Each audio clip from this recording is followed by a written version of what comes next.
येळवणी किंवा कटाची आमटी करा, तीही वाटण न करता. झटपट पटापट. नमस्कार मंडळी, कसे आहात? हा पसारा बघताय ना, असाच पसारा असतो जेव्हा घरी पुरणपोळीचं जेवण असतं तेव्हा. कटाच्या आमटीसाठी इथे कढईत तेल टाकलंय, त्यात मोहरी, जिरं, हिंग टाकलंय भरपूर. कढीपत्ता टाकलाय खूप सारा आणि हे डाळीचं पाणी काढून ठेवलंय बाजूला. आता तेलात आलं किसून घातलेलं आहे. नंतर त्यात लसूण खोबरं घालते. हे तर आमच्याकडे बनवलेलंच असतं कालवणासाठी. छान तेलात परतल्यावर ह्यात सगळे मसाले घालायचे. मालवणी मसाला, गरम मसाला, घरगुती मसाला, हळद. छान तेल सुटेपर्यंत मसाले परतले की ह्यात चवीनुसार मीठ घालून डाळीचं पाणी घालणार आहोत आणि चण्याची डाळ शिजवलेली वाटून घालणार आहोत. छान असं मिक्स करून स्लो गॅसवरती उकळी येईपर्यंत शिजवायचं.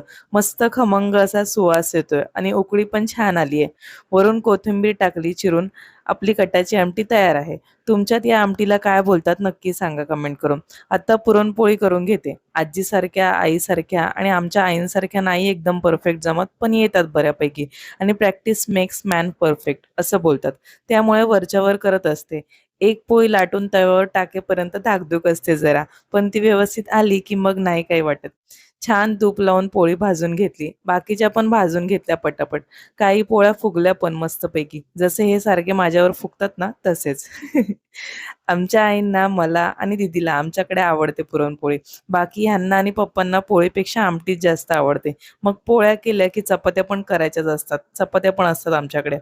मी बनवते त्या पोळ्या गव्हाच्या पिठाच्या असतात. त्यामुळे वेगळं पीठ मळत नाही बसत. त्याचीच चपाती लाटते, पिवळी चपाती. भजीचोरसाठी भजी बनवू म्हटलं एका बटाट्याची. भांडी एवढी निघतात ना पुरणपोळी करताना, मग पुरण ज्यात बनवलं त्यातच तेल टाकून भजी तळली.